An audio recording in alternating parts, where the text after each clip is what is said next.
Hello and welcome to the F1 Esports Pro Championship 2021 presented by Aramco. I'm Tom Deacon and it's a pleasure to welcome you here to the Gfinity Arena where we are getting ready for some more action and more races. Now we are halfway through the season, we've already had 6 races and we've had 4 different drivers standing at the top spot of the podium. And in the Team Championship, well, that has been closely fought by 2 familiar names. The season is underway. Jarno Opmeer's going for it. From 14th on the grid. One of the great drives of F1 Esports completed. This qualifying session is a Jarno-Danny Merc 1-2. Jarno Opmeer wins in Austria. The second race in a row.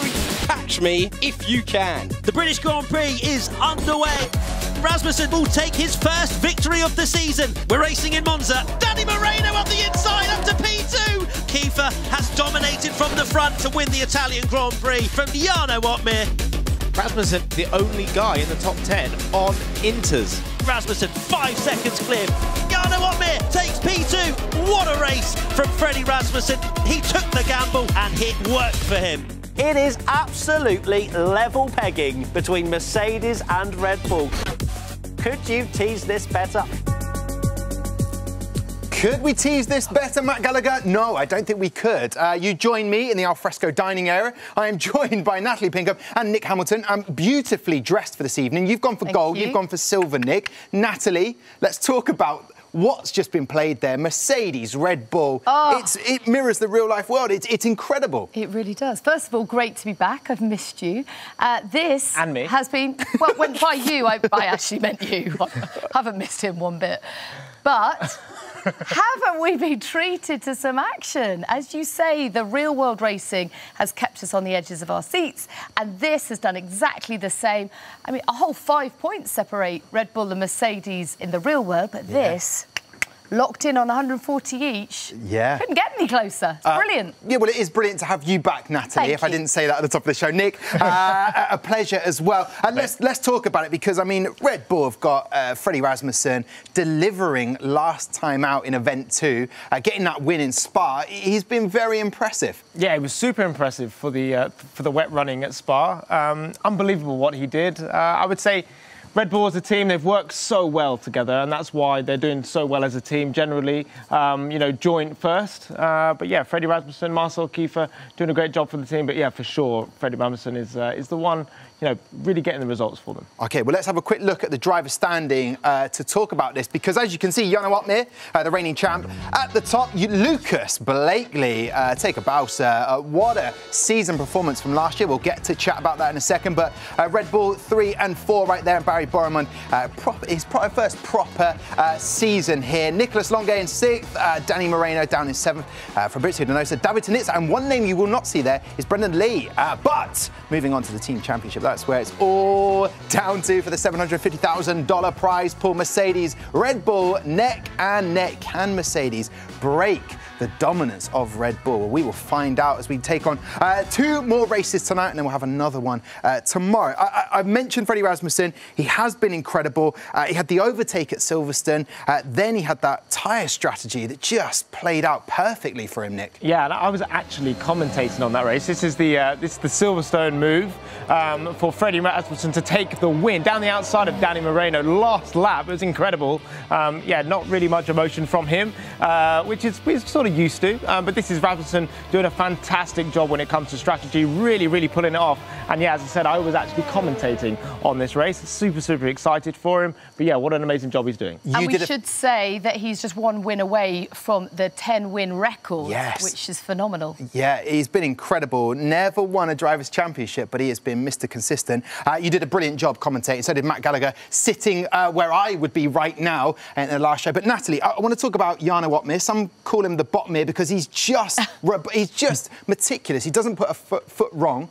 He's been fantastic. It's just so exciting to see that he could win another championship. Absolutely, and consistency has been key, not just for him, but for Blakely and Boromund as well. But for Opmeer to have led the driver standings 17 of the last 18 rounds. It's just phenomenal, isn't it? It's incredible to see, and he is being pushed to the limit by a man called Lucas Blakely, and he didn't have the best of seasons last year, but beginning to pull away and just showing that confidence leads to race results, doesn't it, Nick? Yeah, this is the drive that I'm the most impressed by in terms of flipping everything on its head. Last season he didn't have the best of seasons, struggling to get in the points, and now all of a sudden he's a front runner. And he's got so much confidence, and you know, confidence is absolutely everything when it comes to any form of motorsport, especially esports as well, when it's all down to that fine, like half a tenth of the second. And Lucas is pretty, you know, untouchable at the moment. He is untouchable indeed. But I'll come to this camera because that would make more sense. The driver, he is the driver mixing it up. The Red Bull Mercedes duopoly is the man in question, Mr. Lucas Blakely. Now, I caught up with him last weekend, and you'll be able to see the full interview on tomorrow night's show. But he was certainly excited heading into this event. You're off to an absolute flyer, but what is your thought process going into event 3? Same as event 1 and 2. There's not really any reason to change approach. I mean, I don't want to add any more. I mean, I'm well aware of the position I'm in, but equally it doesn't really change anything on track. I still need to deliver. You know, the thing with esports is it can change within one race. I mean, we've already done half the season, it's crazy to think, but you know, final half remaining. I'm excited for event 3. I'm really upbeat going towards it. I'm in a good happiness with it. Yeah, if I hit the track in Portimao and I'm feeling the rhythm, then I'm pretty excited. So good to catch up with Lucas, and boy, can he talk. One question lasted about 50 minutes in terms of the answer. Yeah, he's incredible though. But what he said, which I found fascinating, you'll see the full interview, is he said he's changed nothing and yet is getting the results. Does that surprise you, Nick? No, because he still has the same work ethic. You know, you have the same work ethic even if you're struggling in the championship. You know what I mean?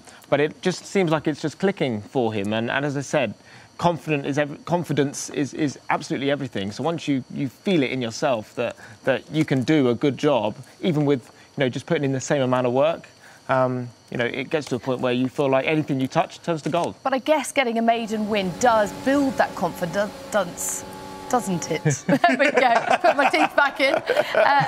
He has qualified so well as well. He's been through to Q3 in every single race.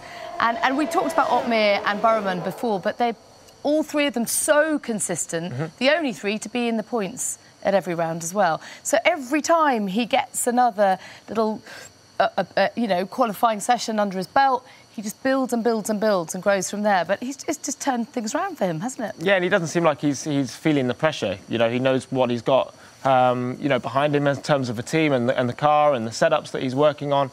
But yeah, it's the first time he's sort of been under pressure in terms of a championship that he's fighting for.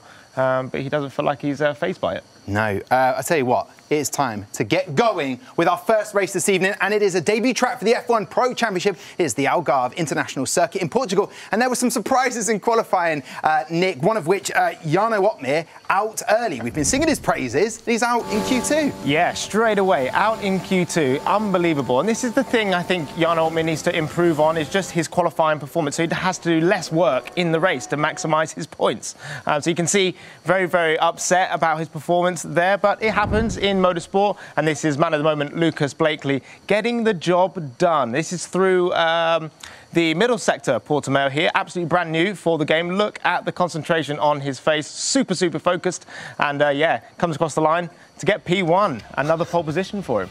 I tell you what, he said, if I'm feeling the rhythm, I will perform. So let's have a look at that starting grid then.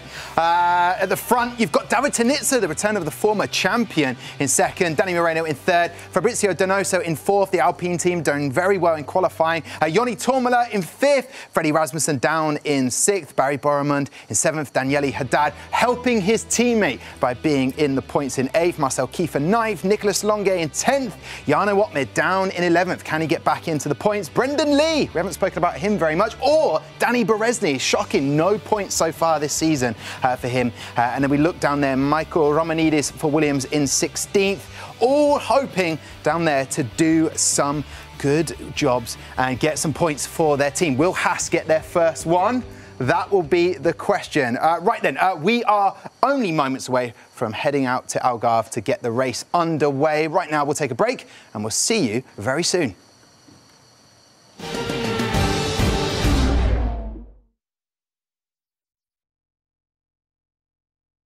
We are Team Us. We are going to do the 5-second challenge. Let's see how we do.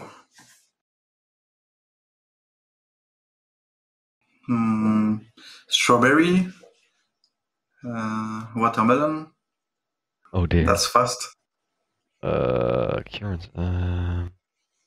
Sorry, but yeah, I don't know. No idea. Orange. And that's it. Yeah, we are good. Woof, meow, and more. Yeah, that's it.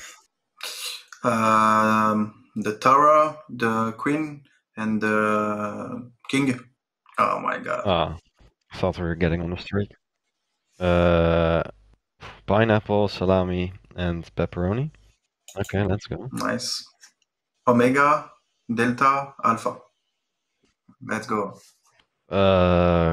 Yeah, I never eat pasta. I have no idea. Spaghetti, macaroni. Nah, just spaghetti, but like, yeah, okay, I forgot about that one. Athletics, swimming, and football. Green. An apple, grass, and Aston Martin car. Yeah, English questions, man. It's hard. That's the point. If you can ask them in French.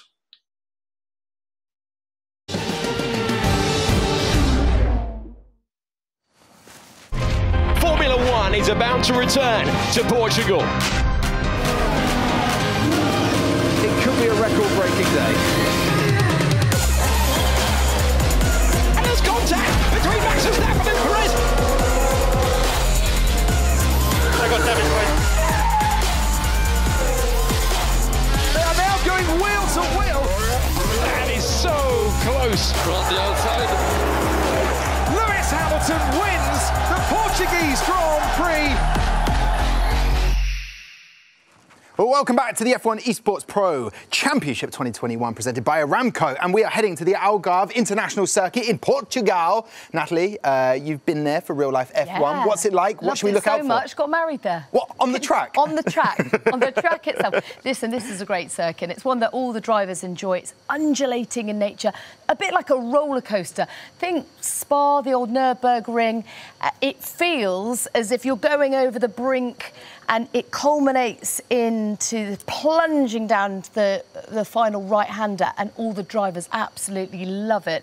To excel there, you have to have real character. It's a track of real character itself. Yeah, and a debut for the F1 Esports Pro Championship. Isn't it? Very exciting, and it's a tricky challenge for these guys. I'm looking forward to it, and I know two guys who are looking forward to commentate on it for the first time this evening. Let's say hello to Matt Gallagher and Alex Jakes. Thank you very much, Thomas Deacon. What a great throw. Really enjoyed that one. This is a very interesting racetrack. We just don't know what we're going to get. We don't at all. Do you enjoy Alex's throws more or actually commentating? Well, I think Tom's throws are their top draw. It's nice of you to actually turn up this week, by the way. Yeah, I just wanted to say, you, genuinely, congratulations to Nick Hamilton, because I thought he was great in commentary last time out. You prepared that one, you really did. But Portimao, very exciting. Portimao, sorry, what we're doing. F1 Esports. As Natalie says. Championship in the balance. Very much a roller coaster, and one that, you know, it's a difficult track. It is. You know, a lot of these drivers having to learn the track, and here we go. Here come the lights. 4, 5 red lights. Esports, we are racing at Algarve International. Lucas Blakely off the line, David Tinitzer alongside, and the Scarlet Ferrari. Well, he's not going to be able to get there. Lucas Blakely in the lead of the race. Then it's Danny Moreno P3, then Fabrizio Donoso in 4th, Johnny Tormler in 5th position for the time being. The Aston Martin leads though as they climb the hill. Lucas Blakely, great start down towards turn 1. It's not a particularly hard braking zone into there. As you can see, all the cars shuffling in the background, trying to jostle for position on this first lap. A great opportunity to make up some positions. Fabrizio Donoso right up with it as well in that Alpine in P4. A lovely little qualifying for him, just behind Danny Moreno. David Tinitzer showing some form as well, the previous champ. But it's Lucas Blakely right at the front with Jarno Opmeer, P9 at the moment. Yeah, Jarno Opmeer looking so strong all the way through this championship, but with work to do, make that P8 He's going wheel to wheel with Barry Boromund at the moment in the McLaren, and he is climbing to 8th position. But Lucas Blakely looking to put the pressure on the championship leader in the perfect position at the moment. He's got the launch that he needed. David Tinitzer looking to get to the front of the field. So many comeback drives so far this year, looking to make his mark at the front of the field as they come over the line to cut the beam for lap number 2.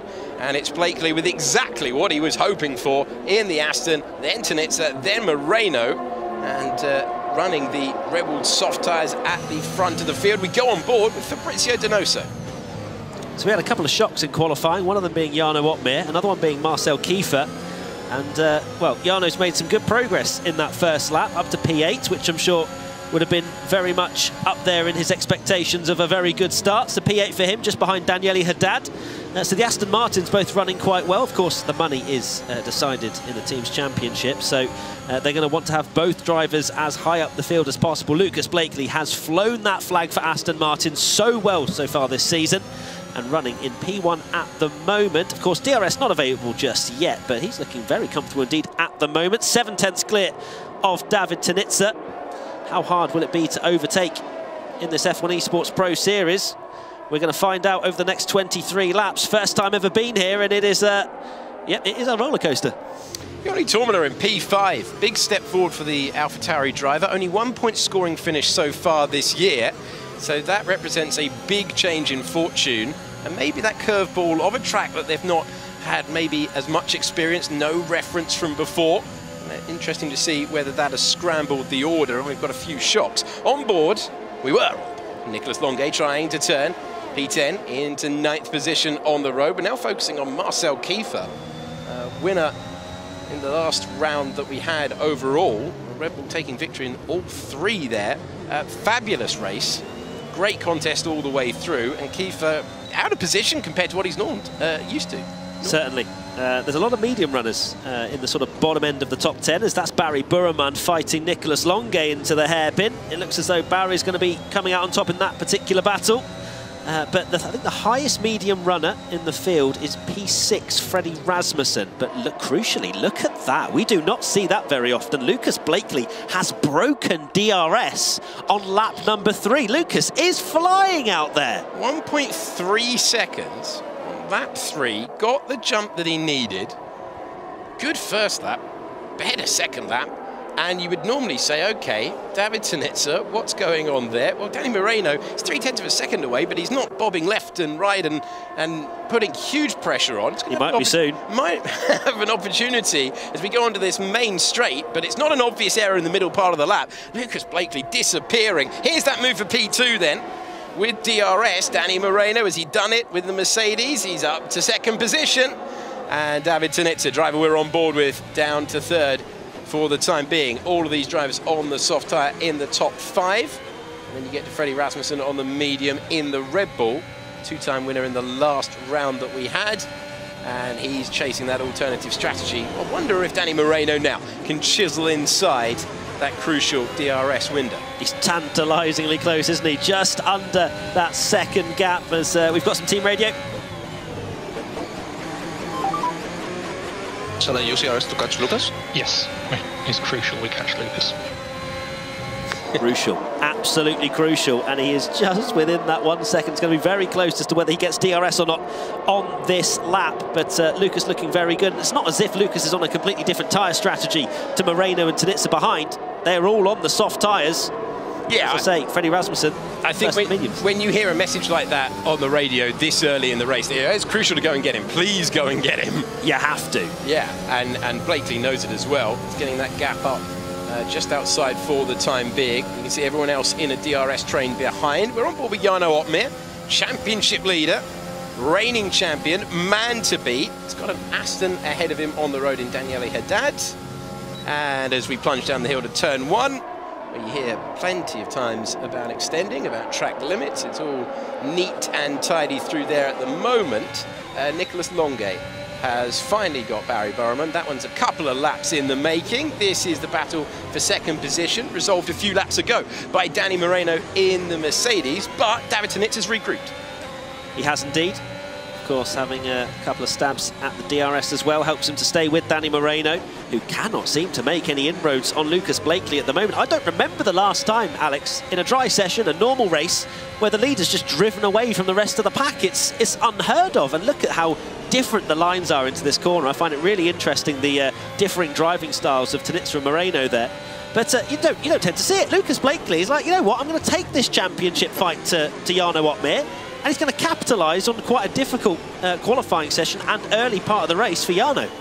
When your opponent is down, you've got to keep them down. It's 1.6 seconds, Alex. Where's he off to? What's he running? And at the moment, he's heading into another postcode compared to the rest of the field. 1.6 seconds. If you are new to F1 Esports, this isn't normal. We don't normally see this. We do see wheel-to-wheel battling all the way through, and at the moment, Danny Moreno, rather than catching the Aston out front like he was expecting to, has got his mirrors full with a Ferrari and an Alpine. Tinitzer and Donoso closing in. So as things stand, Lucas Blakely will take the championship lead, if my maths is correct. So that is a huge bit of news for Lucas. Of course, there's a lot of laps to go, but he just continues to stretch that gap to Danny Moreno, who is no slouch by any stretch of the imagination. Don't discount Freddie Rasmussen, though. P6 running quite strongly on the mediums there.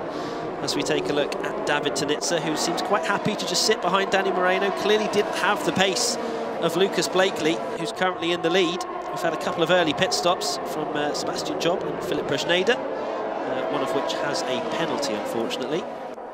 But yeah, it seems as though there is going to be a tale of two halves, as there always is in these kind of races with the mediums and the soft runners. But Lucas is clear. It's 2 seconds now. Just have a seat, relax. I mean, this is absolutely storming stuff from Lucas Blakely, who started the season brilliantly with that win, made that breakthrough. After that point, has just been super consistent, never outside the top 6. But today, he is looking like he's on the charge. Not the only one. We're going to get another swap in the battle for second place. David Tinitzer reclaims second place. I can see how that would work between these sort of 3 cars, and especially if Tinitzer and Moreno continue to swap DRS. You know, you can kind of swap positions without losing any time. If anything, you could gain a little bit with the use of DRS between each other, but it's 2.1 seconds now. They didn't gain anything going into turn 1. Also worth mentioning that Tormula and Otmir have both come into the pits, so they have gone for an early undercut strategy to go onto the medium tyres and try and make it work that way. But yeah, it seems as though there's a bit more field spread than we usually see. And I say field spread, like, you know, there's still like groups of 5 cars together, but we're used to seeing 14, 15 cars in a train.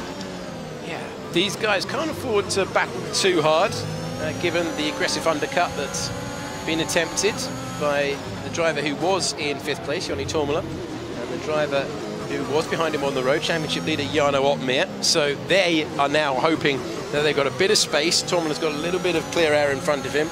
Jarno Otmir for F1 Esports has got clear air, 1.5 seconds, and still Lucas Blakely disappears. Now, heading into the pits, David Tinitzer, as we get a battle. Brilliant amount of speed down the main straight. Fabrizio Donoso, who manages to take second position. Danny Moreno slots in, and then you get the first of the medium runners. Freddie Rasmussen back in form at the last round, closing up to this battle.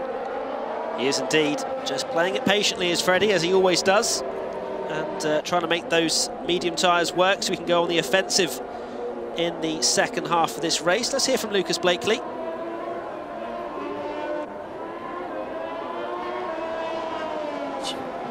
He's looking good. He can go long, so we're box now. Who that is that looks good, we will have to wonder. But I would imagine maybe Freddie Rasmussen, if he's if he's talking about someone looking good, because he's 2.6 seconds clear. So unless he's talking about himself, which I doubt it. Given the performance he's putting together, I wouldn't be surprised. Is probably his next threat. Freddie Rasmussen just has to sit tight. He knows he's not going to have these 2 in front of him for too much longer. Looking at those who were able to claim track position, Tinitzer out ahead of Tormula and Otmir, despite the fact they went aggressively for the undercut. So important for David Tinitzer to maintain track position, as in comes the Alpine from second place. Back up to second position goes Danny Moreno. Freddie Rasmussen now up to third. And Fabrizio Donoso in the Alpine. Lead Alpine on the road when he came in. He's going to get rid of those soft tyres, swapping for some mediums. Donoso's doing all right, you know. Longuet's very much been the team leader there for quite some time, but Donoso's been showing some really good pace of recent, and this is another example of that. So I'm happy to see Donoso, who of course finished runner-up in the first ever F1 Esports Pro Series Championship. Way back when? Yeah, it was called the Pro Series back then. It's called the Pro Championship now. It's very confusing, but either or. Yeah. It's a different time. Yeah, it is. Apart from you and Tom. Yeah, we're the OGs, still about. But yeah, Donoso, you know, runner-up all those years ago, but then seemed to not really have the pace, and he wasn't picked. It's a slightly different format, year one, wasn't it? Yeah. It was a slightly different format. It was a free-for-all. It was carnage, was basically the point of my argument. But now he's been on the podium this year, and he's in contention for a podium finish today. Went slightly longer than those he's up against, but losing track position. No, out in the same order. Tinitzer, so maintaining track position over Tourmalet and Otmir, which was crucial for him. Not much breathing room for those who have pitted, led by the Ferrari driver David Tinitzer. As we look back to the front of the field, crucial pit stops coming now. Lucas Blakely in from the lead of the race. Freddie Rasmussen, alternate strategy, takes the lead on track. Interesting time now for Freddie. He doesn't have the advantage of DRS and sitting in a train of faster cars ahead of him on softer tyres. He's now going to have to rely on his own pace now to push on with these mediums. Of course, he will be losing time to the drivers that have pitted onto fresh mediums, but then he will make that time back when the soft tyres are whacked onto his car. So Blakely miles ahead. Tinitzer 1.8 seconds is actually closer. Of course, you'd imagine that with Lucas going a bit longer to allow his mediums to be a bit fresher over these next 13 laps. So it's still 1.8 seconds the gap. That is a very healthy margin considering he has fresher tyres. Well, Lucas Blakely, usually when you get a new circuit, you're expecting the curveball to be a change in the competitive order, not one driver to be a long way clear. Freddie Rasmussen, can he put the pressure on now, running that alternative strategy? Because those who were on the same strategy as Lucas Blakely are 1.9 seconds or worse away from him at this stage of proceedings on lap 10. He's thinking about managing his race, while Tinitzer, Donoso, Tourmalet, Moreno and Otmir are in a bit of a brawl right now. Daniele Haddad not looking too bad. As I say that, he's coming into the pits, so maybe he is on soft tyres as well. He is. So I was going to say, I thought he was on mediums for a minute and that he was looking very good with Freddie Rasmussen, but he's taken those soft tyres very long into the race, so you'd imagine he'll lose a couple of positions as to where he was running, and then he will have, again, fresher tyres to push on. Here's Fabrizio Donoso, just holding on to David Tinitzer's DRS at the moment, with Joni Tourmalet, who making those medium tyres work quite nicely, 3 laps on them. And he's bunched his way up the order a little bit, ahead of Danny Moreno. And then Jarno Otmir just behind his teammate at the moment. I don't imagine any swap coming between the two Mercedes, because Danny, 3-lap fresher tyres. Yeah, Jarno Otmir went super aggressive, didn't he? Had no real opportunity after that disappointing qualifying. And so had to do something extreme. Not worked out in terms of track position, and now he's got a lot of very fast customers ahead of him in a better window with the Pirellis that you'd say. David Tinitzer playing himself back into form, former champion, former runner-up chasing him down at the moment. Joni Tourmalet on for his best finish of the season so far. Here's Danny Moreno, who switched from McLaren to Mercedes in the off-season. And yeah, seeing the drivers fight it on the exit of the corner a little bit more. Some racetracks where they've been there, they're used to it. It's also muscle memory. They look glued. They look like they're on rails around the racetrack. Not so around here. There's a bit of movement going on. Oh, this track is so difficult, Alex, under traction. Some of the corners. When I was doing Gallagher's track guides for the Quali show, I was preparing for this. Trademarks. Gallagher track guide. I'm not calling that because that's literally what it's called. But we didn't actually use this one. But I remember preparing for it at home just for a few laps, and I was like, I can't get around here. I get, like, with no traction, some of the corners are just brutal. If you ride the curbs just a little bit wrong, the car can unsettle, and you want to get really eager on the power, but it does not allow you. So yeah, I think there is an element of some drivers maybe not being as comfortable around here as others. And Lucas Blakely has taken to it like a duck to water, as he's 2.4 seconds clear of David Tinitzer now. But as he said, Freddie Rasmussen was looking good. Well, we assume Freddie Rasmussen and not himself, but we will find out when Freddie comes into the pits, see what his pace is like. Can he make it through the field? There is a few car train between Tinitzer all the way back to Daniele Haddad. I wonder where Freddie Rasmussen will filter out once he does go into the pits. And just like that, like magic, He's in right now. Let's hear from the man who's coming into the pits. This is Freddie Rasmussen's team radio. Freddie, one more lap. Yeah. One more lap and I'll have Freddie. Boost. Freddie's in the pits. Leave everything. Freddie's in the box. Where is he going to come out? Around Danny. All right. Let's find out. So they were talking about Freddie. Yeah. It wasn't Freddie. Yeah, clarify that. Okay, Lucas Blakely, then David Tinitzer, and then Freddie Rasmussen on the soft tyres. As wheel to wheel, as predicted, in a Mercedes sandwich, but he's going to have better traction, isn't he? Oh, he was committed there. That's the part of the racetrack where we saw contact in the real Grand Prix from last year in the build-up. He's managed to get through. He's split the two Mercedes. Mercedes were absolutely right with their prediction. He had to work for it, but he's got 7th place. In his mind, he's got one car. How much further can he tear through here now? Well, that was crucial for him to come out ahead of Jarno Wotmir, who seemed like he wanted to fight that very hard indeed. But look how much more grip Freddie has. He's cleared 7 tenths to Jarno Wotmir already, left him for dust. And in fact, Jarno coming under a bit of pressure from Daniele Haddad, if anything. So Freddie Rasmussen now, you have to imagine he's going to start making some inroads. The crucial thing now is how quickly can he get past Moreno, Tormola, Donoso and Tinitzer and fight to potentially win this race. But Blakely looking very calm out in front, 3.2 seconds ahead of Tinitzer, but you'd imagine Moreno is going to be under pressure right now. Look at this, look at the speed he's got off the corner. He doesn't even need DRS. He's absolutely disappeared there. And he has taken another position. Up to 5th he goes. Lucas Blakely back in the lead of the race. Look at the lead he's got. 3.2 seconds out front. And so we're looking at Tinitzer versus Donoso versus Tormola, and then Freddie Rasmussen on a charge. Let's hear some team radio. Okay, so unless it's urgent, radio silence, I'll just crack on with it. Just let me know if you need anything. One of the most politest team radios for shut up, I know what I'm doing I've ever heard. Amazing stuff. Yeah, very well mannered in the lead of the race. Okay, guys, I've done the hard bit. Talk to you if I can bring it home. And at the moment, it looks like he can. But we're on board with a driver who might have something to say about it. Freddie Rasmussen. How quickly can he get Joni Tormola?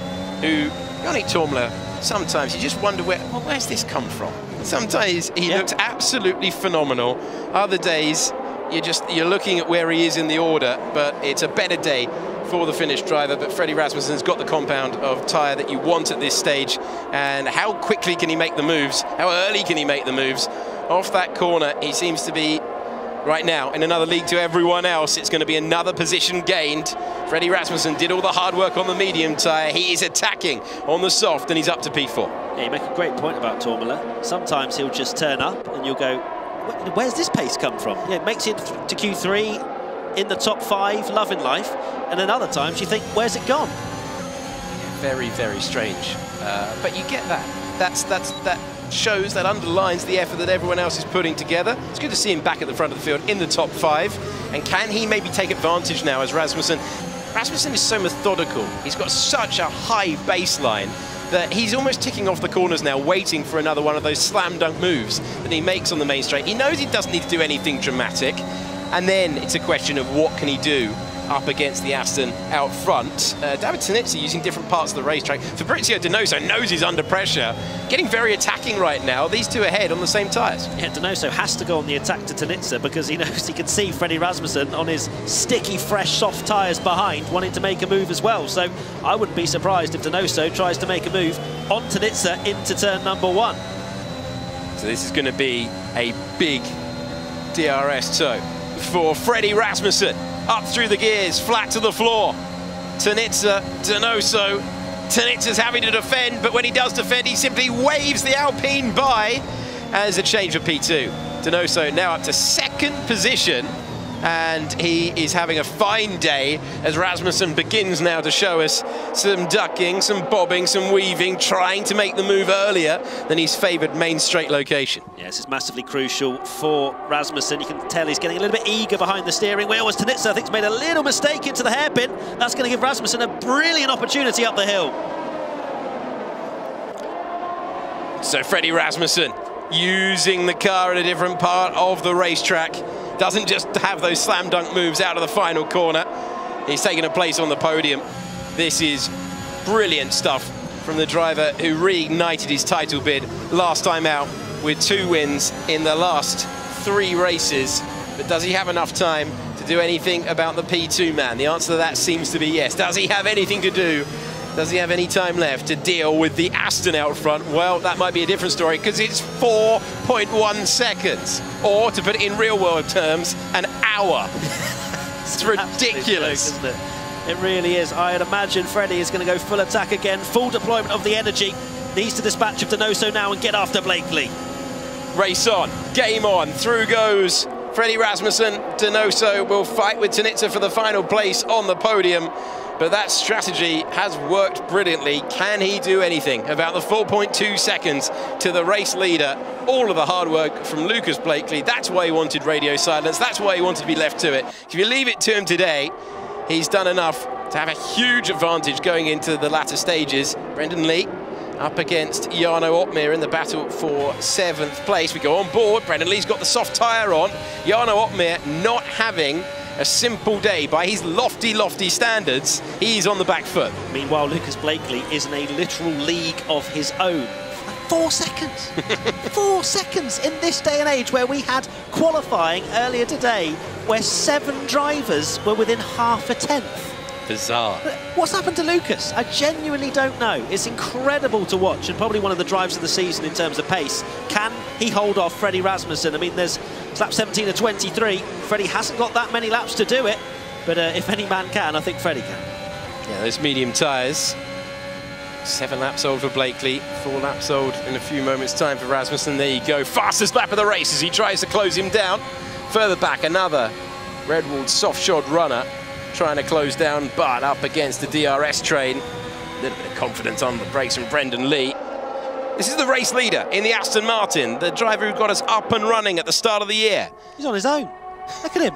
So he's got no friends. They're all there. They are. Unbelievable. Well, it was very important at the start that he led on the opening lap. He got the launch off the line right, and from there he's controlling things, but he will be keeping an eye on the gaps at the moment. If it stays where it is, he will be delighted with things.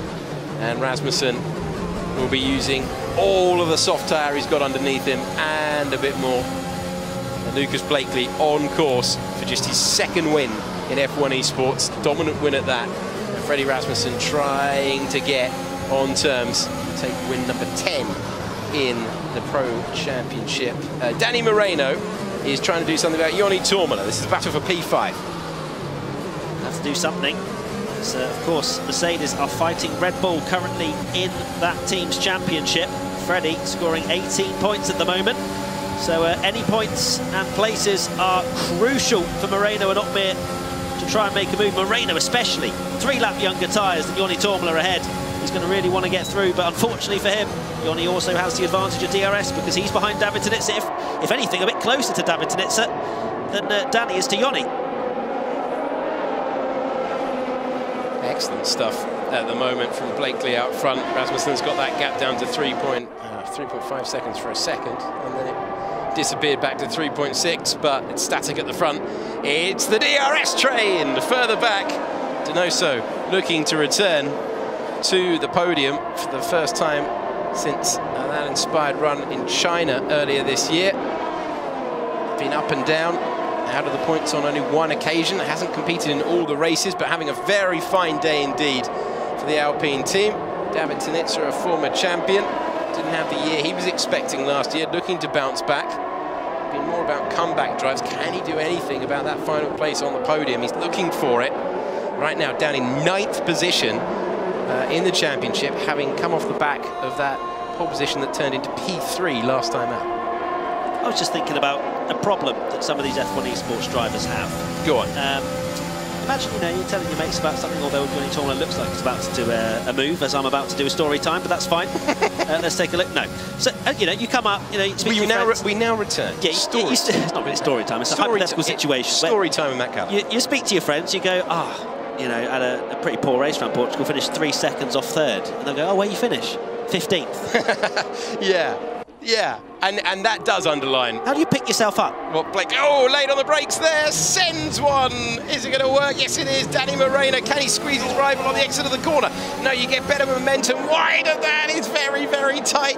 Close to contact, but they get away with it. Johnny Tormler still leading Danny Moreno, but not for Danny's want of try. Nice defensive bit of driving there from Johnny Tormler. You thought that move was pretty much done as Danny sent one to the inside, but Johnny managed to get on the power a little bit earlier. And continues on in P5 at the moment, still only half a second back on David Tinitzer, so it's not like that fight has cost them any time. But Danny looks like he wants to get on with it, because he can clearly see that P4 is certainly an option. Donoso maybe a little bit too far away in terms of the laps left. But right now, Donoso will be very happy with the podium. Yeah, he really would be. And at the moment, 0.6 of a second, if you look at the timing tower on the left-hand side, pretty handy. So Tinitzer in that DRS, holding on in. We've got 0.2 of a second in each DRS zone. They will try and close in. Danny Berezne, he's got a 3-second time penalty for multiple warnings. He is not having the easiest time of it, is he? That upsets me. That's the only time we've really spoken about this broadcast. He's getting a penalty. You know, down in 16th, it's mind-boggling, isn't it? But, you know, it kind of gives you an insight that if you're just not quite on it, you're nowhere when it comes to this F1 Esports Pro Championship. And it's sad to see. I hope Danny can eventually find some pace, because we know he's got the talent. We've seen it many, many times over the years. But right now has scored 0 points for McLaren Shadow, and it looks to be continuing that way. Yeah, bizarre when you consider that Danny Berezne has been outstanding with 5 wins and 14 podiums in F1 Esports. It's just not working at the moment. It just shows, as you say, Matt, you get outside the window, you lose a little bit of confidence. Everyone else is absolutely rapid. And that point that you make about not being too far off the pace of the podium and yet being out of the points, well, that's tough. That's when you have to pick yourself up, you have to go again, you have to try and find a breakthrough.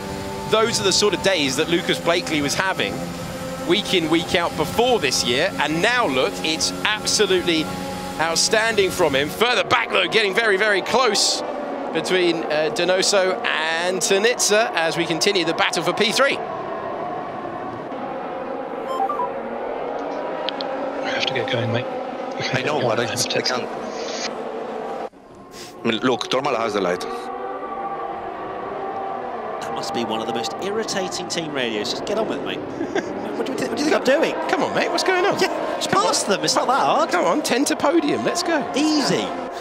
But clearly Danny is trying his very hardest to get through on Yoni. The drivers are trying. The race, this has flown by. The engineers are absolutely desperate for a late charge if their driver has anything to dig for it. The margins are barely existing in the battle from 4th downwards. Sebastian Job with that 3-second time penalty. Multiple warnings about track limits. Freddie Rasmussen's got the gap down to 2.4 seconds, but he's not going to get inside a second, at least on this evidence penultimate lap around here at Algarve International. On board then with Danny Moreno, looking for something with that tyre advantage. Was looking good with that tyre advantage. Do you think Donoso is feeling the pressure? Massively trying to break the toe. Here comes the train. It's gone uphill. It's about to go back downhill. Donoso hanging on to 3rd position. Can we go on board around the outside, or maybe to the inside of Johnny Tormler? That's a great move from Danny Moreno. If he can make it stick, he can. 5th position goes the way of the Mercedes driver. Great move, Moreno. He could see that Tormler was recharging his battery with that light flickering on the back of his car. There's going to be more action into the hairpin. Even Tinitzer trying to get through. A bit of contact as well from Moreno on the back of Tinitzer. Okay, Longate has got up to 8th position. Brendan Lee is down to 9th. They're continuing to battle in the background there. And we are on board with Jarno Opmeer, who's trying to take 6th at the very end. Oh, we are on the last lap at the moment. They're battling. Look at this, just making the car as wide as possible. David Tinitzer very close with Fabrizio Donoso, who hangs on to P3. It's getting feisty at the end. Oh, look at all of them. David Tinitzer now coming under pressure from Moreno, who's still trying to get up the inside here. Oh, he's going to launch one. This is so tight. Danny Moreno and Tinitzer are fighting. But here's the man who's the class of the field, Lucas Blakely's best day in F1 Esports. What a dominant drive to beat home Rasmussen. It's Donoso, then Moreno, and Danny Moreno beaten on the line, it appears, by Yoni Tourmala, but I think it might have been the other way round. Then you've got a celebrating Aston Martin driver. He is in the championship lead. What a performance from Lucas Blakely, who's won in Portugal. Well, there you have it, the debut of Portimao in the Pro Championship, and we have the winner from pole to victory. It's the one and only Lucas Blakely. Lucas, talk to me about that victory. I don't really. It doesn't feel like it's happened. It feels a bit too good to be true. If you see what I mean. I mean, we managed the race so well. I mean, it was very close to perfection. It's hard to process. I mean, I'm glad I got the pole position, but also to make sure that, you know, I wasn't a one-trick pony to, you know, win again. You know, that to me means a lot. I mean, and the thing is, the work doesn't stop here. I want to, you know, go into the next race and make sure I nail it there, because I mean, it's no good if I do really well here and then not do well in the next race. So I've just got to keep my my head in the game. Well, I tell you what, I don't want to get inside your head before Zandvoort, but you are now you're number one in the Drivers' Championship with 112 points. Jarno finishing 6th, only picked up 8, so no more pressure. I feel like I've just put pressure on you, Lucas. But you tell you what, have an amazing race in Zandvoort, and congratulations again for winning in Portimao. Cheers, mate. I'll try and make it a good one. Thank you. Natalie, there was no time for me to get you a question in there because Lucas has to get ready for Zandvoort. Absolutely. But there are the race confirmation of the results. I did say Jarno was finishing in 6th and got 8 points. That's incorrect because David Tinitzer penalty was taken back. So therefore, there you have it. That is your finishing grid. Epic to see with Lucas Blake. That's his 2nd win. And shout out for the DHL fastest lap time to Philip Preschneider. You said Portimao was like a roller coaster. A wise man once said you just got to ride it. That was Ronan Keating. It was epic. It had a bit of everything. How impressive was Lucas Blakely there? Oh, he's a man on a mission. He's got his mojo and he's going with it. I mean, it was utterly dominant. A masterclass, reminiscent, in fact, of Lewis Hamilton's great win there earlier this year in the real world. And, yeah, he should be immensely proud. And hopefully, as he say, he can keep his head in the game and build on it and get better and better. Yeah, he had such a fantastic start. Alex was talking about that during commentary. But then the overtakes, the alternate strategy from Freddie Rasmussen, and that was just a delight to see so many overtakes. Yeah, absolutely. Great to see Freddie finding some form and emulating the Red Bull in the real world of coming 2nd like Max Verstappen did earlier this year in Portimao. It was great to see all the drivers familiarising themselves with this new circuit, really bedding in. And by the last lap, we got so much action. You felt that they were gaining confidence every lap that they put in. Yeah, I loved, my favourite highlight was, unless it's urgent, says Lucas, I'll just crack on to the team radio. So lovely and charming. I think if you could learn some lessons from him and his politeness. That's outrageous. I enjoyed Alex saying there was another slam dunk overtake. Listen, in true Sky Sports fashion, you be Kelly Cates, I'll be Gary Neville now, as I just walk away from you without even making reference to it. So, we saw an epic race. Mercedes struggled, but they still got some valuable points, finishing 5th and 6th after overtaking Yoni Tourmala in the Alpha Tauri. So that means they are still level on points. You couldn't have written any better. But you watched it, Nick. Who stood up for you? Danny Moreno. Danny Moreno, yeah. What a great move he did. This is a move that I like to call the switcheroo. Oh, right, and I'm going to show you what I thought you were going to dance then at me for a second. Do you want me to? No, not now. We haven't got time. Okay, fine. Switcheroo. So this is Danny Moreno. This is the exit the last corner, and I'm going to stop it. You'll see here, he actually misses his apex slightly. Hang on. Yeah, there we go. Misses apex slightly, and then has to come back into slipstream. Now he gets slipstream off Yoni Tourmala and David Tinitzer, but Tourmala's got DRS from Tinitzer as well, and then we're going down the outside, but we brake a little bit earlier. Ooh. And then look how close he is here. Look how close he is, and yeah, gets to go up the inside, a bit of a switcheroo, gets the job done. I'm really struggling with this touchscreen. But yeah, gets the job done. What an amazing move from Danny Moreno. Really shows that he's got the racecraft that he needs. Yeah, it definitely does. And what's beautiful to see, because we knew there was going to be the train. It's when you can take those opportunities. And with a performance like that, he'll only keep that battle on with Red Bull. Mercedes didn't have a performance from Jarno Watmir, but they did from Danny Moreno. Yeah, they need that. This is why it's all about the team game, isn't it? And you can see through F1 Esports that they don't really focus on the driver. Driver Championship. They focus on the Team Championship. That's where the money comes at the end of the day. Yeah. So, yeah, I think Moreno doing a good job when Otmir is not having the best of days. OK, forget about Portimao. We're done with that. We've got another race to get to. It's the 8th on the calendar of the 2021 Pro Championship. Let's get there because you were part of the quali show earlier on. If you've never watched it, make sure you tune in. Matt Gallagher hosts that. But, I mean, it just had a bit of everything. Were there any surprises for you in Q1? Yeah, I mean, it's a shame here for Fabrizio Dinoso. Actually struggled here. He got stuck behind Decapua, who was actually a ghosted car, but he did have a bit of a nightmare in that scenario. So he was out in Q1. Q3, we had Börje Burman doing an amazing job. This was actually his PB, the best lap he's ever done around this circuit, which he was super stoked about. And yeah, to get it done in the right moment is amazing. And yeah, the man of the moment, as always, as well, with Lucas Blakely doing the job and staying consistent. Yeah, but never write off that man. I mean, it's great to see that passion there for Barry Bowman. But Freddie Rasmussen finished in pole last year and got the win. So Barry Bowman has got it all to do with him behind him in second place. In third place, Lucas Blakely come off the man. In fifth, we've got Danny Moreno. Joni Tormala, fantastic qualifying in Portimao and in Zandvoort. But yes, can he hold on to that position? Marcel Kiefer. What is happening? Red Bull fans out there will be willing him on. And then you've got Alessio Di Capua. Can he do something for that Williams team? Right then, that is the bottom of the grid. Best of luck to all the drivers. I'm going to walk over this way to show you what's at stake here in the Pro Championship 2021. We are heading to the Netherlands. We're heading to Zandvoort. We'll take a quick break now. See you very soon.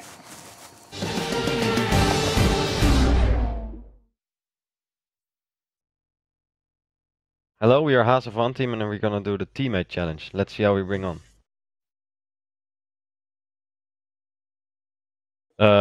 Him getting signed for the first time, I think. Nope, it's not correct. Oh, I didn't even know you were in that. I would say Jarno Opmir, because he's Dutch. So. No, it's Diamond. Yeah, you can see. Ah, yeah, of course.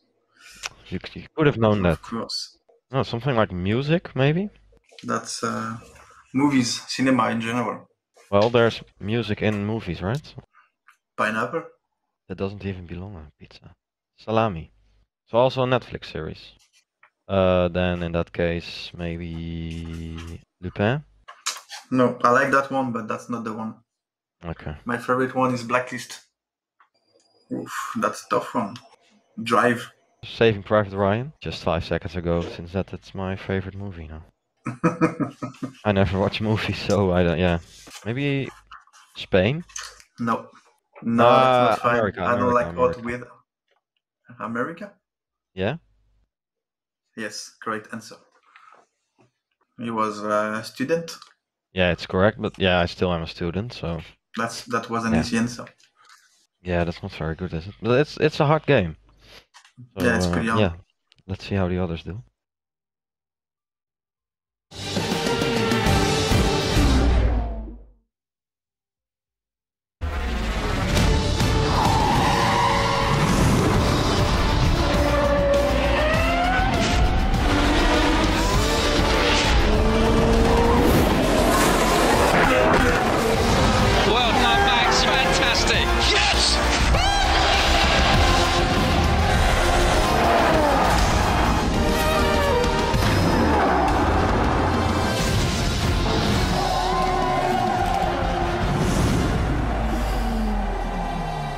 Welcome back. We are just moments away from race 2. That was quite dramatic for me there. Yeah. Natalie, we are heading to Zandvoort. What do we need to know about it? I've heard it's a bit blowy there. What's it like? It is epic. It is party for 4 days straight. Obviously not us because we're true professionals, but the fans in the stand, they just bring this energy that's intense. Christian Horner said it was much like being in a nightclub on a stag do for 4 days. But the race itself, some accuse it of overtaking being too difficult because it's narrow and twisting, but it's the banking that makes it so exhilarating. Turns 3 and 14, 19-degree banking. Wow. Well, compare that to the Parabolica in Monza, which is only 4. So you get some idea idea just how intense this place is. It is brilliant. It's right on the shores of the North Sea. Lots of sand blows over. That's just an extra hazard to throw into the mix. It sounds romantic and hedonistic. I have to go. If you're going to go to put it on your bucket list. I'm telling you, it is brilliant. I don't know why I haven't got the bucket list here, but I will do that. Right, for the final time tonight, let's head up to Matt Gallagher and Alex Jakes. Thank you, Tom. Well, Zandvoort, Matt Gallagher, you've been there in real life. You must be excited for this one. Absolutely. It's going to be a quite difficult track to overtake, but at the same time, we've got an awesome grid. We've got Barry Burman setting a personal best in qualifying to be on pole position. What? Yeah, which is pretty unheard rare. of. Unheard of. The amount of hours that go into Cometh the hour, cometh the man. I'm very excited. Here we go then. Green flag is waving, which means it is time to look to the lights. 2, 3, 4, 5 red lights in Zandvoort, and we're racing. Good reaction time for the pole sitter. Can he cover off Freddie Rasmussen, though? That's the question as they go to turn 1. Very tight between the two of them.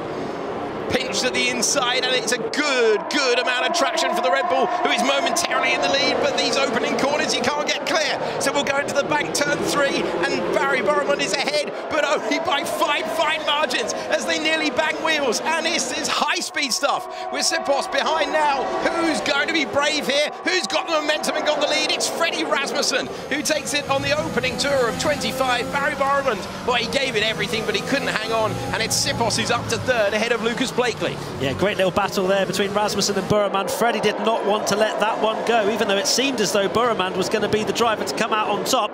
Freddie's had a very good couple of corners, leaving Barry behind, and Patrick Sipos, what a qualifying he had earlier on, and he is now in P3 ahead of Lucas Blakely, who is on the medium tyres. One to watch is Lucas Blakely going against the grain. A lot of the drivers at the front of this field are on the soft tyres, as you can see, the red-walled soft tyres, but Lucas Blakely going different. He's going to go long into this race, but if he can stay in 4th, stay in this DRS train, he will have the advantage at the end of the race.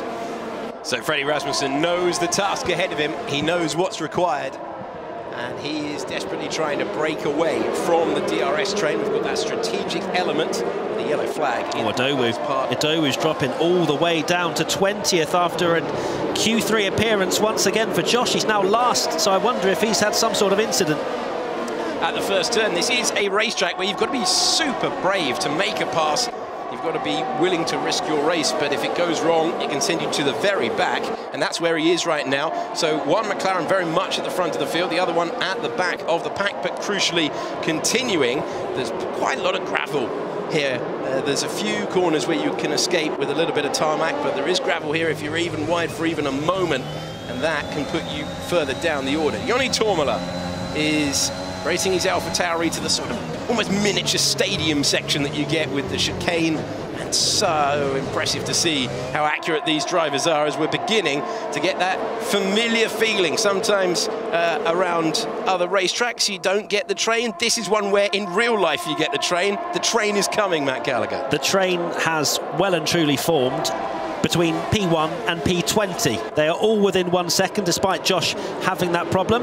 Let's listen to Danny Moreno, what he's up to.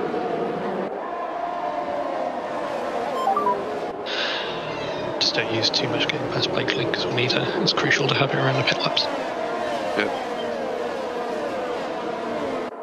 So Danny Moreno in the Mercedes there, being warned, just being reminded, gentle reminder. Patrick Sipos. Gets under pressure from my duo, I will push again though. Patrick Sipos. Where has this come from for Patrick Sipos, man? I've absolutely no idea. His best finish this year is 17th. Yeah, I don't know. Clearly, Zandvoort has clicked for him so unbelievably well. And we've seen in this F1 Esports series, if you can just find that extra 10th or 2, you're very much in the mix. How close it is in qualifying. I mean, the top, I believe, 6 drivers were within 1/10 of a second.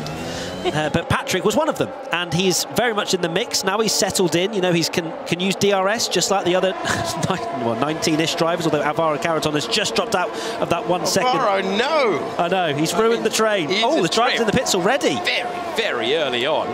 So going aggressive. And Sebastian Job there going aggressive. Marcel Kiefer going aggressive. Obviously dropping to the back of the pack, but lap 4 at 25 is very early to make your scheduled stop. Be right on board with the Alpine driver once again.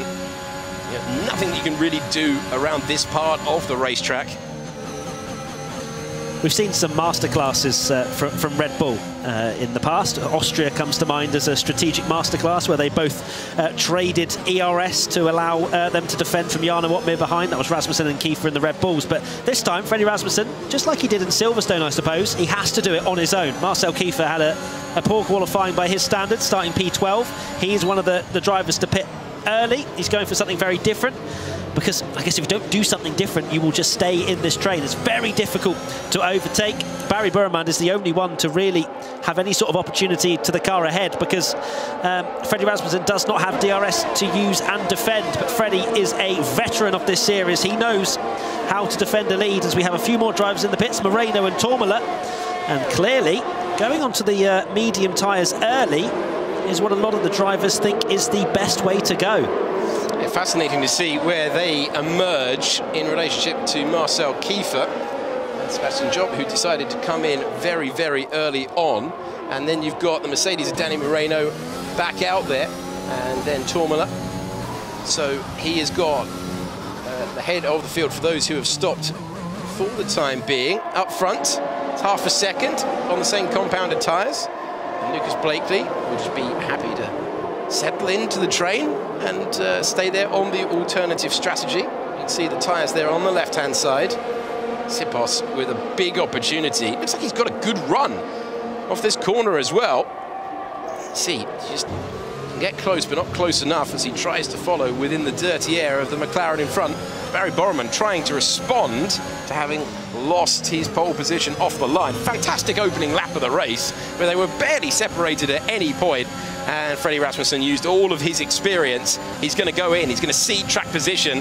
He's running to the plan. The plan says come in, and it's Barry Burman who takes the race lead. So Barry needs an epic in-lap now, you have to say, if he wants to have any opportunity to get near Freddie Rasmussen. He's going to have to hope Freddie gets caught up in some sort of traffic here as he feeds out the pit lane. You'd imagine he's going to be in clean air as he is the leader, although that is a Mercedes in the background of Danny Moreno, who is going to be close but not close enough. And Freddie Rasmussen still the front runner of the ones that have stopped. Yeah, so Freddie Rasmussen in P12. Danny Moreno showing how effective it is to use that undercut. Joni Tormola out ahead of Jarno Otmir. Will it stay that way? It's only 0.3 of a second. Further up the road on the soft tyres, the very quickly disappearing soft tyres around the Zandvoort circuit. Barry Borman and Patrick Sipos trying something different, but you can see that Lucas Blakely has gone with them as well on a compounded tyre that it's swinging towards at this stage. It's an interesting strategy. Obviously, Lucas wanted to go different, as did, well, Brendan Lee, David Tinitzer, Daniele Haddad, and so on. They all started on the medium tyres, all the way down to Cedric Tomei. But Lucas will now be the, I suppose, leader of the alternative strategy pit stop. Barry comes into the pits as well. Patrick Sipos continues on once more. So he will have quite worn soft tyres on this lap, so he may well struggle on this particular go around the circuit, but he will have 1 lap fresher tyres and 2 lap fresher tyres than some of the drivers that have already come in a little bit later on into the race. So Lucas Blakely will not have the benefit of DRS that he's had in these first 6 laps because he will be the leader. Look at Danny Moreno. He's made an improvement up past Barry Burman, so staying out for that extra lap was not the way to go. The aggressive undercut appears to be the strategy to go for at this stage of the race, and the net race lead belongs to Freddie Rasmussen. Then it's Moreno and Borman. Remember, Sipos has gone on. He's in the lead here. It's a big moment for him because he's turned things around from his early season form to where he is right now. But the Alpine driver has extended the stint, and he's going to have to hope that it pays him back later on, because at the moment it's not the right strategy. Absolutely. You can see the tyre performance there. It's not exactly screaming out for help, but as they get into it, you see his front left in particular, 30% wear. I don't think you'd really want to be out here that long with the soft tyres, but as I say, he's thinking about the long game, thinking about maybe going on the attack a little bit later on with the mediums, but he's going to have to pray that he doesn't lose too much time on this particular lap that he's just done. New race leader is Lucas Blakely. We can hear from him, I believe, right now. Just keeping up to date on the undercut gaps and how we're looking. Jarno Otmir with the fastest lap of the race further back, so it's Rasmussen still with the net race lead, Danny Moreno, and then Patrick Sipos. Now that is interesting. No, Barry Boromund has got through. Sipos momentarily out ahead, but Barry Boromund did clear the Alpine. So it's Rasmussen, Moreno, Boromund and Sipos, the top 4 of those who have made their stop. Everyone else with the alternate strategy pushing on for the time being, headed by Lucas Blakely, who is having the season of his life right now, in red-hot form. And talking of red-hot, look at this battle on track for those who have all made their stop. So very nearly Sipos able to go longer and surprise us all by very nearly making that strategy work. But Barry Boromund did squeak ahead. It was tight stuff coming out there, and now Jarno Opmeer finds himself trying to improve, having been pegged back in the championship last time around. Absolutely, Jarno just a little bit off in qualifying at the moment, and that's forcing him to be in the pack, and that's not really where he wants to be, because these drivers are so unbelievably close on pace that it's not easy to overtake. And Lucas Blakely into the pits already, so he is going on a completely different strategy. He's going to go long on the soft tyres. So let's see where he filters out as he comes out the pits. Well, he's going to have to clear plenty of cars. He's level with Sipos, but he's not. There is the Alpine. And when I said he's level, he really was very close to contact, where he can now see the 4 cars he's going to have to clear. They're nose to tail. And, well, he had an opportunity earlier on when he was in 4th position. He's lost a place. Danny Moreno, though, going very aggressive to get that track position. Will it fall away from him later on? Different strategy in play here. Blakely with all the confidence. And when it is fine margins, when there's hardly anything to separate them, confidence can be so key. We saw in other championships before this year that he's always had the pace. This year he's knitting it all together with consistency. But if he's able to clear everyone on those soft tyres, well, he could be in for his best day by far in F1 Esports, and he keeps getting us to say that. First and second in the championship, right next to each other on the track as well, Lucas Blakely and Jarno Opmeer. But you'd imagine Lucas really wants to make the most of these soft tyres as he can, and he is very, very close to Patrick Sipos. He's going to deploy his energy, and he's going to have the inside line down towards turn 1. Hello, here we go. He's going on the charge on the soft tyre, and who says you can't overtake around Zandvoort? Lucas Blakely has gone in a completely different direction to anyone else, and he's gone past the first of 4 cars he needs to take the net race lead. Freddie Rasmussen has made his stop. He's in 8th position. Everyone else is going for the alternate strategy. And Lucas Blakely, well, he's having a day of days at the moment, isn't he? He's now trying to overtake 4 cars to win the race at Zandvoort. He needs to make the most of it now. I guess the strategy he's got is use these soft tyres to his advantage. These mediums will come into their own by the end of the race, and I think Lucas will be trying to hold on, but he knows he needs to get to the front of this pack, or at least sat where Danny Moreno is, and then he can attack in the last few laps, maybe onto Freddie Rasmussen, as he's going to get close again to Barry. Surely not into this corner. No, nothing doing, but you can see the extra grip he's got at the moment. He is all over the back of Barry Boromund, and you imagine he is trying to size up a move into turn 1 once again. Let's have a look through this final corner of the racetrack. He's close again, extreme banking. And the driver who started on pole looking in his mirrors. He's got DRS as well. Let's see if Blakely can shape for the move. It's going to be more difficult this time, but he's still going for it. Look at the confidence he's got. Look at the grip that he's got. Look at the position he's got. He's through. And he's only got 2 to clear up ahead. He's making this audacious strategy work at the moment. He's making this audacious strategy work. Championship pressure, he's never heard of it. Unbelievable from Lucas Blakely. He is not scared to go for something different, make the moves he needs to, and he's in a good position. What that will look like on lap 25 of 25, I'm not sure. But right now, Lucas is sat in a net P3, I suppose. We've still got Weigang, Van Erven and Donoso to pit, but they are very much towards the back of the field in this particular race, as they were all knocked out in Q1. But Lucas, look, he's already on the back of Danny Moreno. He's not going to have a chance into this next corner, but, well, turn 1. I think that's basically his hunting ground. So he's decided to go that way. He wasn't the only one. Sam Weigang has yet to stop. Same applies to Van Erven and Donoso. Now Danny Moreno putting the pressure on Rasmussen. Not really with any other choice at this stage. He's going to have to follow for another lap. Every lap that you can't make the move is a lap that you're running in the dirty air, that you're damaging the tyres. And Moreno having a great lap last time around. That's the closest he's been to Rasmussen all race long. It's interesting to watch Freddie Rasmussen, see what he does.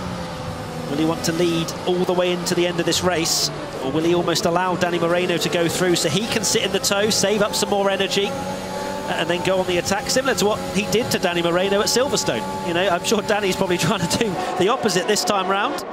But as you can see with the tyre indicator there, Moreno, of course, went for that aggressive undercut. He's got 2-lap older mediums than Barry Burremand in P5, 3-lap older than Patrick Sipos. So you'd imagine Danny Moreno, you know, towards the end of this race as well, may be a little bit on the vulnerable side. As Daniel Ricciardo used to say, I like him vulnerable. Well, this is really well poised. Fascinating strategic contest.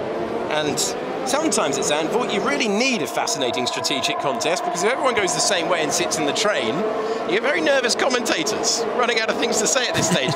Not today. We have got action absolutely everywhere, on ball with the man who's providing it. Donoso stays out, yet to stop. Everyone else expecting to be on the podium at this stage. Moreno getting very close to Freddie Rasmussen, and he's got company, because Lucas Blakely, with this Aston Martin team, is a driver transformed, and he is loving life behind the wheel at the moment. Let's look backwards from Danny Moreno, who went early, who went aggressive to go on to that medium tyre, and it's paid off with track position for the time being. Look at this as a view backwards. One mistake, one wide moment. You're not just losing a position, you're heading out of the points, because everyone is in the train. Keep an eye on the 2 Ferraris as well. I think Jarno Otmar is going to be looking in his mirrors as much as he is looking ahead, because Brendan and David are both on soft tyres. David Tinitzer 2-lap fresher than what Lucas is currently on, and you'd imagine they're going to start going on the attack to the reigning champion Jarno Otmar. Ferrari's well placed at the moment, but with cars in between. See how close Lucas Blakely is able to follow around this final corner that was redesigned so that overtaking like this would be possible, and he is super close at the moment. Here we go. He's going to try and shape the move, is he? Not this time. No, he's going to wait, and it's a 3-car train right now. Donoso still continuing out there, and Donoso trying something completely different. Oh, that's audacious, isn't it, from Brendan Lee? Trying around the outside, that's a very easy way to lose your front wing, and he knew it to slot back in. But now, if you are on those soft tyres, time to go on the offensive. But you've got to weigh up the risk and reward. Brilliant stuff here, all in the balance for the leading positions. We know Brendan Lee is not afraid to do an overtake, as Lucas Blakely all over the back of Danny Moreno once again. I wonder what Lucas can do. Still looks like those soft tyres are in good nick at the moment. Still a bit quicker than what Danny Moreno's managing to do on those medium tyres. Just the train goes on from second all the way down to Joni Tormala. So Marcel Kiefer started 12th, hasn't even managed to get into the points in that Red Bull. Very surprising. Yeah, very surprising that he went very early on. He had the right idea with the super aggressive undercut, but just a strange lack of pace. As we now finally see the last of Pitt, who was throwing one to the inside there. This is tight stuff as Sipos tries to keep Otmar behind him. Brendan Lee's trying to take both of them. This could end in tears, and it very nearly does. Does that give the run to the Ferrari all the way around the outside, but still no grip, and his teammate's going to get him. Well, Tinitzer and Brendan Lee side by side, and the Ferraris are battling with each other as they try to clear the field ahead. I think David Tinitzer got past Brendan and realised that's not going to work. I need to let Brendan back through, otherwise there's going to be some sort of incident there. The Ferraris working together nicely, but they're going to have to get a move on, because these soft tyres will only work for a certain amount of laps, but clearly they have so much more grip than Jarno Otmar ahead. But at the same time, David Tinitzer is probably going to get on the old telephone soon to his team and going, right, if Brendan's not going to make the move, let me have a go. Ah, that old classic. That would never happen in real life. Oh, wait, hold on. And Charles Leclerc was told that in Mexico. Did an impression of a car going through a tunnel and that he'd lost signal, but he did eventually comply.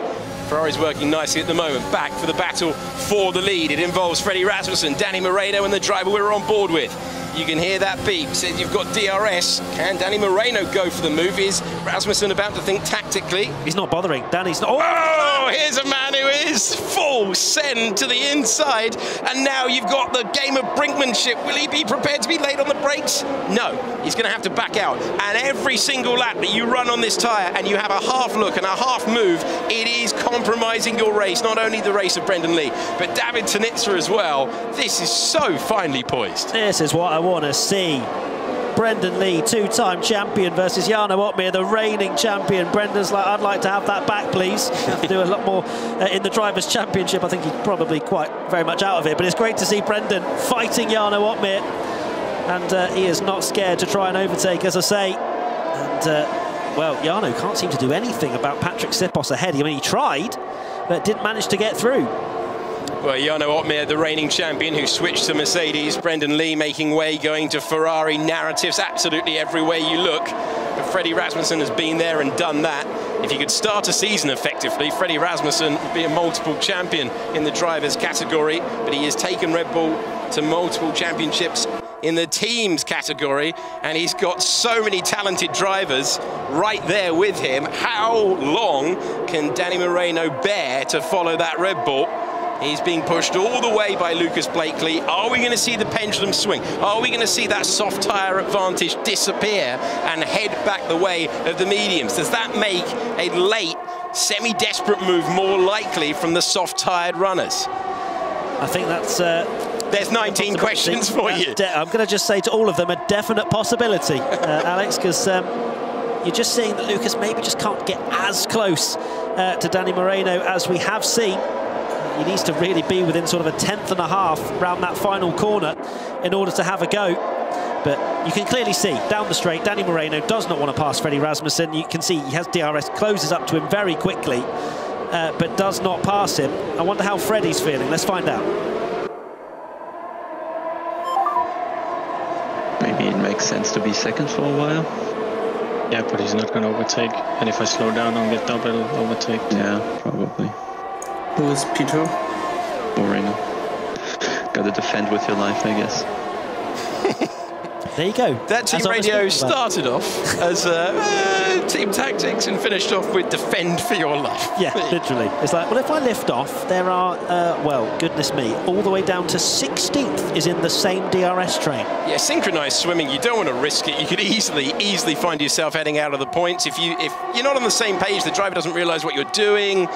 He gets it wrong. Tell you what, Lucas Blakely's deciding to get unconventional here. He's trying to stay close at a part of the racetrack where you can very easily send yourself wide and you can chuck a blanket over them. Look, Lucas Blakely nudging his rival up the road. Get on with it. I want another win today, says the Aston Martin driver.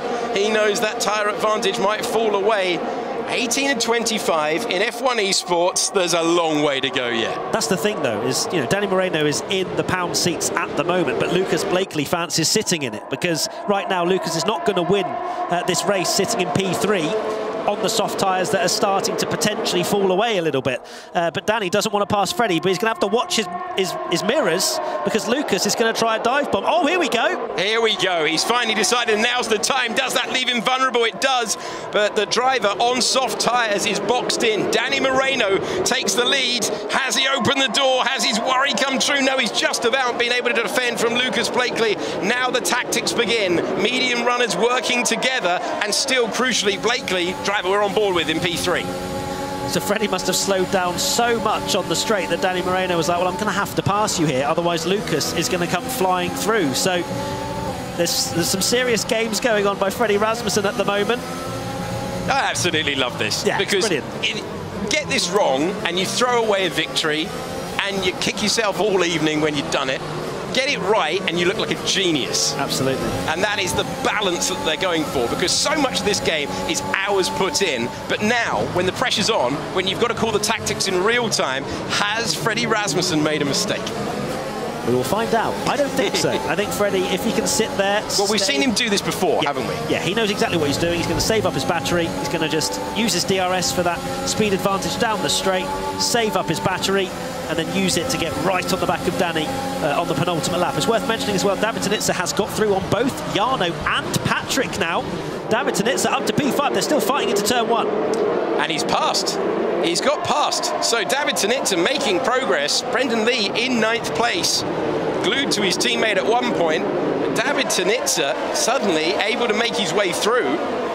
And it is the faster tyre. If you can make use of it, and right now, the former champion is making use of it in his Scarlet Ferrari around this super quick outfield section.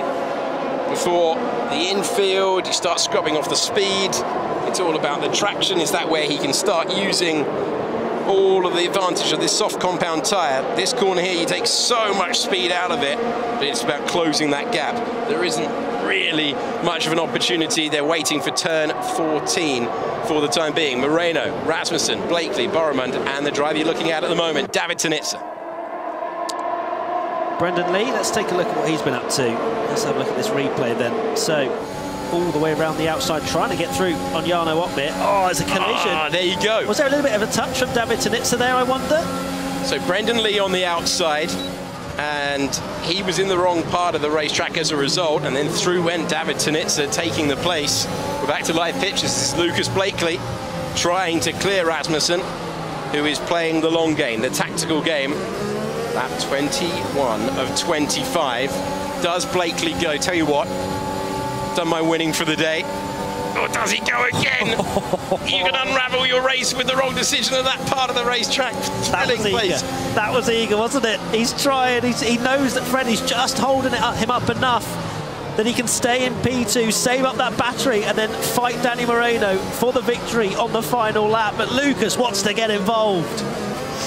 You're going to have a situation later on where Rasmussen is going to go back on the attack. Having saved the battery, you're going to have a situation where Blakely still appears with this tyre on this racetrack with this car to be in a great position. Those tyres are not dropping off for the time being. You can see the comparison, how long they've been on their Pirellis for the time being. Good run this. Rasmussen's judging it perfectly. Brilliant tactics out front. Let's hear now from the driver in the lead of the race, Danny Moreno. I think we can check in with him on the team radio. I'm gonna save all my battery till the last lap. Yep. There you go. If you're wondering what Danny Moreno's doing, there you go. Will it be enough, though? Will it be enough to just save his battery? Because if Freddie's within sort of 2.5, 3 tenths, I think he's going to have a fantastic run down towards turn 1, which is exactly what he's waiting for. Will Lucas decide to get involved in that and ruin Freddie's plan? We'll find out. But Freddie is certainly not that close to Danny Moreno at the moment. I mean, the context of this race, Matt, 0.6 of a second. It is. It's a lap down. It's a long way. But this is Freddie Rasmussen. Very, very experienced at standing on the top step in F1 Esports. But he's being harried. He doesn't want to be harried off the racing line because that gap could get even larger. But it's come down. The final part still within the DRS trade. Moreno, Rasmussen, Blakely, the Boromund, Tinitzer, who made progress, trying to make progress on the McLaren that started on pole. Check in on the tyre performance. So Barry, 15 laps on the mediums. Lucas, 13 laps on the softs, and it was similar sort of tyre wear, really. So the softs are holding on very nicely indeed. And Lucas is just holding on, you'd say, to Freddie Rasmussen, because Freddie, 16 laps on the mediums, it's probably similar sort of tyre wear to him as well. There's a comparison between David and Barry, and again, very similar. So it seems as though sort of 3-4 laps between the softs and the mediums is about the same amount of tyre degradation. And Lucas just doesn't seem as close as he has done. Sort of 4 tenths now, 3 tenths, yeah. Not 1.5 tenths like it had been a few laps ago where he was pushing Freddie Rasmussen and Danny Moreno round the circuit. But it seems as though maybe it's coming back towards Freddie now, and the pendulum has swung in the Red Bull driver's favour. Well, the soft tyres were always going to take a bit of pain, where you would expect the soft tyres to always take a bit of pain. The other Aston, Daniele Haddad, getting a 5-second penalty for crossing the white line on pit exit, and driver down in 20th position at the moment. Blakely dropping back further, so it looks like 2 of them are going to contest the victory. Penultimate lap of the race at Zandvoort. Danny Moreno versus Freddie Rasmussen. Has Rasmussen judged it to perfection, or will Danny Moreno be able to take advantage of the tactical call of the driver that we're on board with, who has been there and done that in F1 Esports who wins for fun. Not that you'd know it from the picture of concentration. He's using different parts of the racetrack. He's trying to close in. Does Moreno have a response? Mercedes versus Red Bull all over again. This is such a crucial lap for Danny Moreno. He needs to extend that gap to as much as he possibly can. You can see on the wheel of Freddie Rasmussen, he's got around 40% battery, so he's got enough to go on the attack in these last couple of laps, but Danny just has to try and extend the gap as much as possible. He hits the curb hard. You can see the rear of that Mercedes go flying. Is Freddie close enough? We are heading to lap 25. Around the 14 corners of Zandvoort. Freddie Rasmussen closing in. How close is he going to get? 3.5 tenths of a second. He's not close enough at this stage. As we go on to the final tour, we're on to the last lap. Here comes the Red Bull. The Mercedes knows it. And Freddie Rasmussen got a look, but not enough. Can he get a good launch off the corner? Does he have enough to challenge? Has he got the call wrong? Is Danny Moreno set fair for victory here with Mercedes? Wow, I thought Freddie would at least have a look up the inside or around the outside into that final, into the first corner of the final lap. But alas, Danny Moreno has pretty much done the job, you have to say. There's one more DRS zone, which is a shorter straight in that middle sector. But have we seen anyone get close there today so far? It would be a huge risk. But hold on, it's the last lap. That's how it works. Is anyone going to take the risk? Are they going to play the long game? Danny Moreno sounded confident on the radio. Maybe we're seeing why. David Tinitzer as well, not too far away on much fresher tyres. Lucas Blakely for so long looked like he was going to be able to power past. Now is there any response from Freddie Rasmussen? Are we going to take it to the line? Danny Moreno not taking as much curb, turning in earlier this time. Moreno knows that he might have been gifted the lead in a tactical move, but he stayed there, and he is inching closer to victory. Danny Moreno plays it to perfection, and the Mercedes driver looks up, and for the first time with his team, sees the checkered flag first. Danny Moreno wins at Zandvoort. Freddie Rasmussen is second, and Lucas Blakely comes home P3. Danny Moreno calls it right. What an incredible race from Danny Moreno. And as you can see, very happy. My Aramco driver of the day, 5th to 1st. Take a bow, my friend. What a race, Tom. What a race indeed. Matt Gallagher, epic work from you and Alex. And I tell you what, that had a bit of everything. Danny Moreno getting his maiden win in the F1 Esports Pro Championship. Loving that. Lucas Blakely getting 3rd place, and Freddie Rasmussen, top race from him as well. And those points will obviously mean big prizes towards the end of the season. Right, DHL fastest lap goes to Alvaro Carreton of Williams there. So, listen, so much to get into, so little time. I guarantee you tomorrow we will get that chat with Danny Moreno. But in the meantime, guys, what have you made of today's action? 2 brilliant races, the debut of Portimao, then Zandvoort. Everything has happened today, so much. It really has. There's so much to go through and so little time, but Moreno played it to perfection. It was great to see. It feels like he's learned a lot. He's moved forward a lot. His maiden win, that will give him the confidence that we talked about earlier. Rasmussen clearly annoyed with himself, surrendering track position, couldn't get close enough at the end to make the difference. And for Lucas Blakely, another solid podium for him. Fantastic result, but the soft just going off at the end there, couldn't get the performance that he needed. Oh, I just saw the shot there, Nick. I don't know if you saw it. Freddie Rasmussen, normally the ice-cold man, just taking out the camera there. So a little bit of frustration. He maybe thought he could have won that race. Yeah, I think he wanted to. He should have done, shouldn't he? You know, 6 one, half dozen of the other. You know, he wanted to try and definitely, you know, take the lead, but I think Danny Moreno learned from, you know, the previous race at Silverstone what they had together, and he used that to his advantage and used the battery to defend as well. And yeah, Freddie only had one opportunity really to make a move, and he couldn't make it work. No, you know what it was? Yeah, what was it? Lucky Piggy. Oh, Lucky Piggy. We saw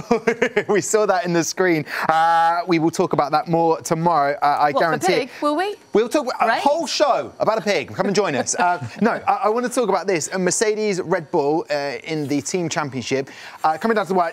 Now, as we go into that event 3 third race tomorrow, Mercedes top spot, but it is neck and neck. Oh, advantage, I have to say, to Mercedes, much like the real world. What do you reckon? Mercedes going to do it? Yeah, what, in the real world? Yeah. I hope so. I bloody hope so. Momentum is everything, though, isn't it? Pardon, sorry? Momentum is everything. Momentum is absolutely everything. Absolutely everything. And, you know, you can see from there, Mercedes have got the team championship, on lock in the real world, can they do it in the virtual world? We'll wait and see. Yes, we will. Not long to wait. Let's have a quick look at the team championship then.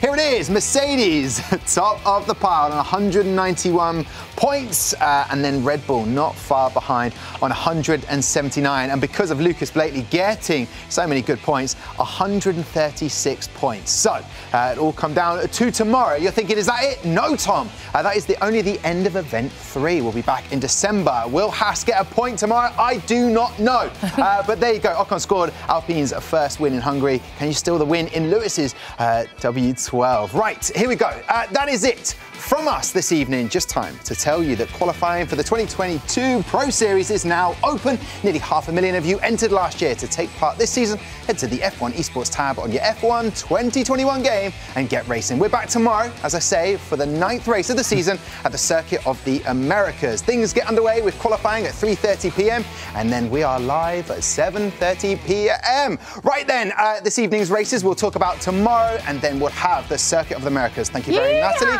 Thank you very much, Nick. We're running out of time, guys. Thank you very much to Alex. Thank you very much to Matt. Thank you very much for everybody watching. We'll see you back here tomorrow. Take care. Good night.